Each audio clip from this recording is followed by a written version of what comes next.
Today, we will be discussing Rachel's Breakfast Cafe and her struggle with demand forecasting. My name is Tula, and my group members are Alex, Jordan, and Natalie. Rachel's Breakfast Cafe is a small cafe that specializes in ready-made country-style breakfasts and pastries. The cafe has been open for over 1 year now, and Rachel has noticed that business is continuing to increase. Unfortunately, she is struggling to buy enough ingredients to satisfy her customers on some days, but on others, she buys too many and is left with waste. In order to improve her forecasts for the items she needs, Rachel decided to collect data on the probability of rain for the area around her cafe because she observed that rain often impacted business. It currently takes Rachel 5 days to receive supplies, so she tracked the 5-day forecast, but also a 2-day forecast because of its increased accuracy. Hi, my name is Jordan Lovett, and I will be discussing the recommendations that we have for Rachel's Cafe. So one recommendation that we have is that Rachel can alter the grocer she uses or the grocer schedule. Currently, the grocer Rachel uses requires her to order supplies 5 days in advance. And in that 5-day period, the factors used to determine what is needed for a specific day may change, which would then cause the original order to be more inaccurate. Reducing the lead time from placing the order to receiving the order would allow Rachel to more accurately determine the right amount of food supplies needed for her cafe. So if possible, Rachel should discuss a different order schedule with her current grocer or use a different grocer with a shorter delivery time. Another recommendation is that Rachel can use her own influence to alter the timing and quantity of demand. Rachel has influence over the flow of customers by using things such as promotions and price changes. These are some changes that she can make to change the demand on any given day. For example, on days where she has mentioned her food supply has been overestimated, a 1-day promotion for certain items could help reduce overall waste. Another recommendation is that she can utilize other forecasting methods. Rachel is currently using a form of statistical data to create her demand forecast. However, by using other methods, Rachel can gain a greater understanding of how her customer demand changes. One additional method she can use is marketing research. For example, implementing a quick survey on every receipt would allow Rachel to receive customer insight as to what can encourage or discourage their demand. And finally, Rachel can recognize other factors that affect demand. Although rain is used as the major forecasting factor and it can be helpful, it is important to note that other outside influences can affect how demand fluctuates. And other variables that Rachel can include for demand, her demand forecast, will be discussed later in the presentation. Okay, before we move further on how we reach our recommendations, we need to explain the basis for a lot of our data. So after collecting data into a table, we used a regression analysis to see how well the forecast predicted demand. But what actually is regression analysis? So the regression analysis, the goal of regression analysis is to estimate the relationship between a dependent variable and one or more independent variables. In our case, for Rachel, the dependent variable would be the demand, and the independent variable would be the weather. So we use the data to make a scatter plot and find how well the variables correlate. Using data to make this, then we can also use 3 main things to see how well they correlate without using a scatter plot. These 3 things are the mean forecast error, the mean absolute deviation, and the mean absolute percentage error. The mean forecast error shows whether Rachel over or underestimated demand. The mean absolute deviation shows how far off the demand was from the actual sales on average. And the mean absolute percentage error turns that absolute deviation into a percentage. These are also very important to use when comparing 2 independent variables, as we will look at the next slide.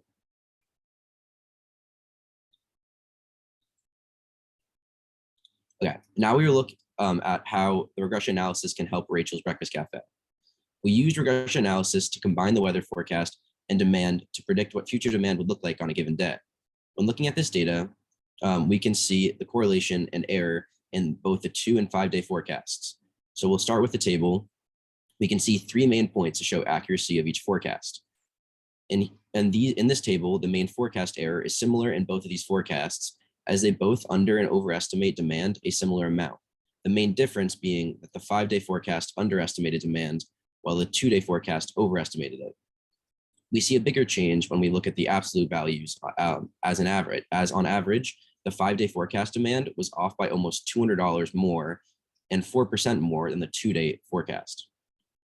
This data is also consistent when we look at the scatter plots below, as the 2-day forecast shows a strong positive correlation between weather and demand, where the 5-day forecast has almost no correlation at all. We know this by looking at the R-squared value in the top right of the graphs. If you look at the top right of each of these graphs, you'll see a little R-squared value. A 0 means there's no correlation at all, and a 1 means perfect correlation. For the 5-day forecast, there's an almost 0 value for R-squared, showing no correlation, where the 2-day forecast has a 0.57, showing that it has a strong positive correlation. These data points, combined with the shorter lead time on the 2-day forecast, show how much more accurate the 2-day forecast is, which is why we would use that 2-day forecast. Which is why we'd recommend that Rachel uses the 2-day forecast instead.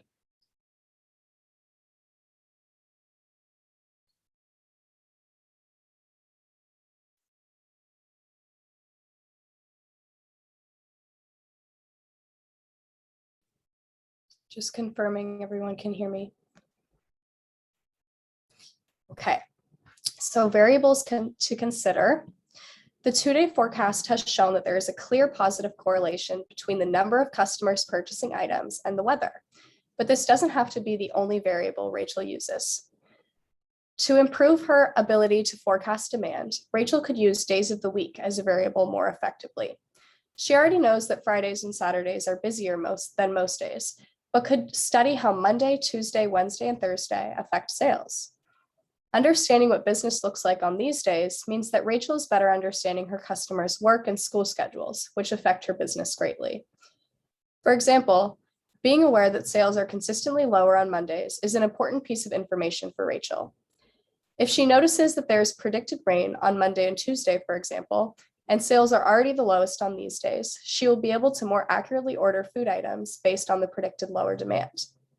Additionally, right now, Rachel's Breakfast Cafe doesn't use weather statistics other than precipitation data, and this leaves room for improvement. Rachel could also collect data on temperature or humidity, for example, and see if these variables are correlated with her levels of business throughout the week. According to Restaurant Dive, translating temperature readings and precipitation amounts into business metrics, for example, percentage revenue volume changes, makes it possible for companies to successfully incorporate weather impacts into existing processes, technologies, solutions, and reports. Rachel should also use historical sales data, even though her business has taken off within the last year. She should be able to take data points from various points in the past year to approximate the rate of change in her sales over time. Then apply that rate to the most recent sales data to forecast future changes in sales volume.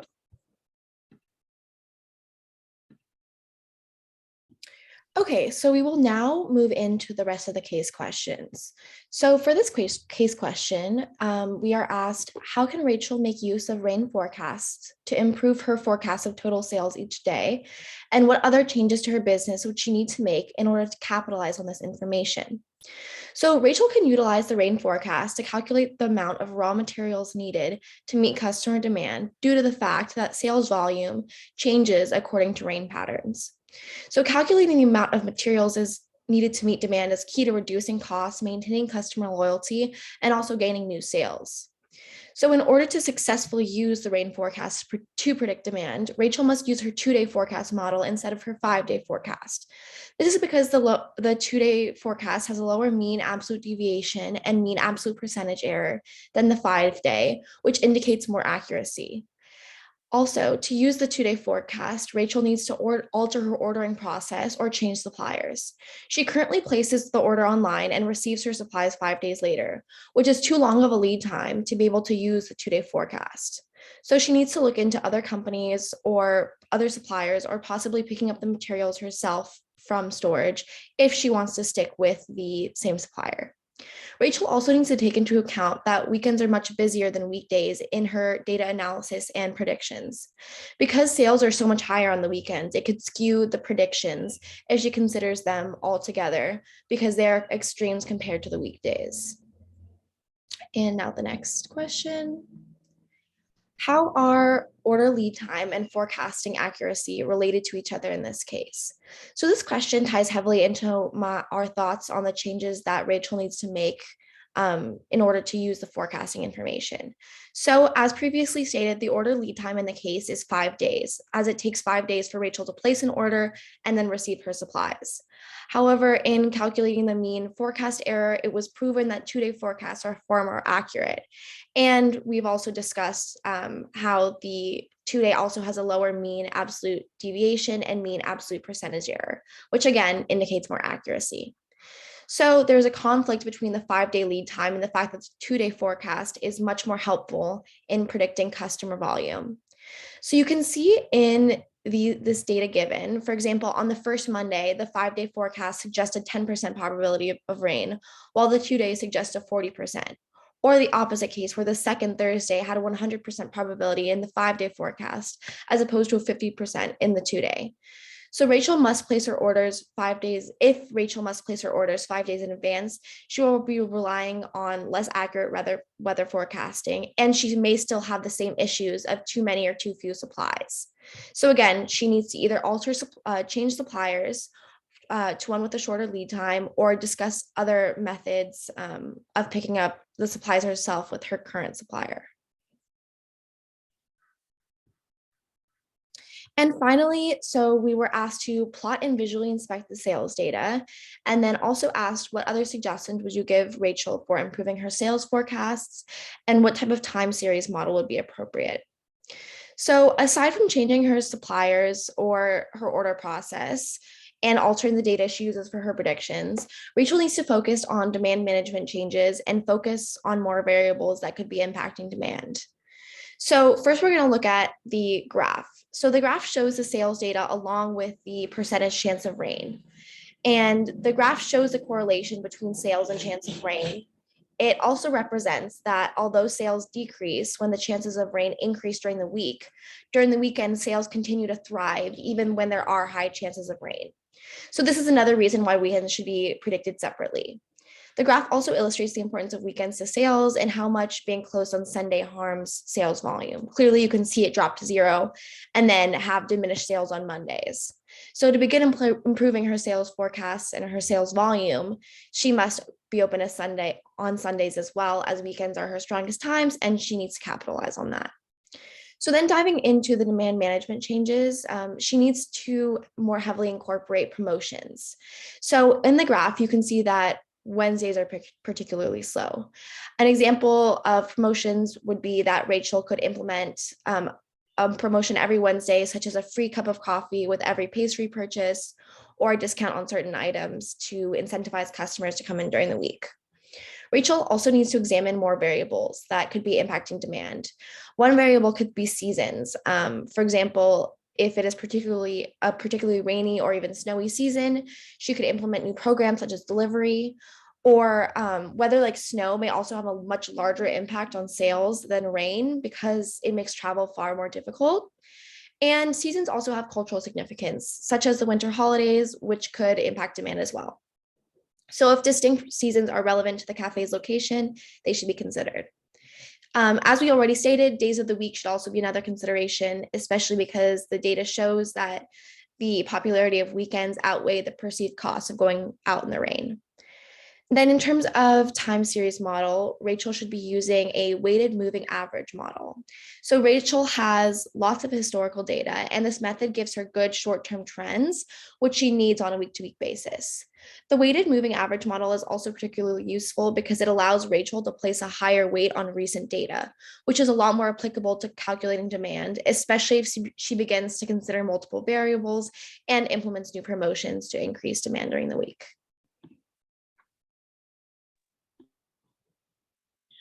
Now, many other companies have faced forecasting issues, and one example of that is Tasty Cakes. So the overall business, the Tasty Baking Company, is one example that shows how accurate forecasting is vital to a company's productivity.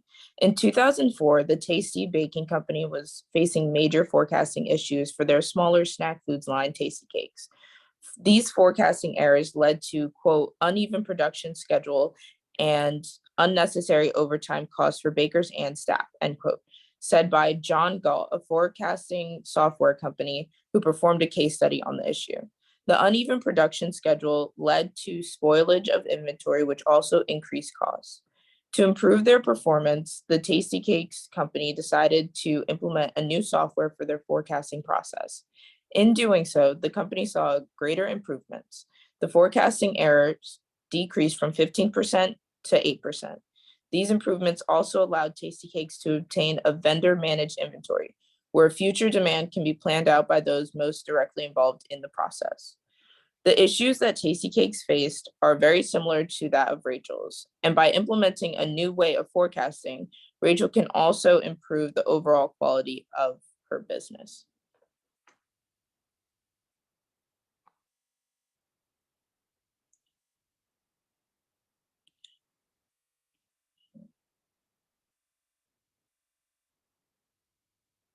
Did the slide change? Okay. Overall, in conclusion, Rachel has a forecasting issue that we found can be fixed. By using a 2-day forecast and other weather and statistic or historical data, she can vastly improve her estimating quality. Using a shorter rain forecast will allow less time for major changes to occur that would affect customer demand. And also incorporating other weather aspects such as heat and humidity can be useful when determining demand for each day. Historical data can also be used, but it is important for Rachel to understand that current events can always occur, and she should never fully rely on only past data. Rachel also needs to decide if she should change suppliers and or implement a new system such like the one that Tasty Cake implemented. The current supplier status should be changed to better fit Rachel's needs. So in that case, she needs to discuss with her supplier that the 5-day order system is not beneficial to her business and either change her supplier or work on that with the current supplier. And similar to the forecast, like I said, she needs to receive her food in a shorter time frame. And implementing a new system like Tasty Cakes would be beneficial, but instead of an entire software, as Tasty Cakes is a much larger company, Rachel can use a combination of the weather forecast and customer feedback to make the most accurate demand forecast for her breakfast business. And she should also include promotions and sales incentives on a weekly to monthly basis. By including these events, this gives Rachel the ability to influence her own clientele.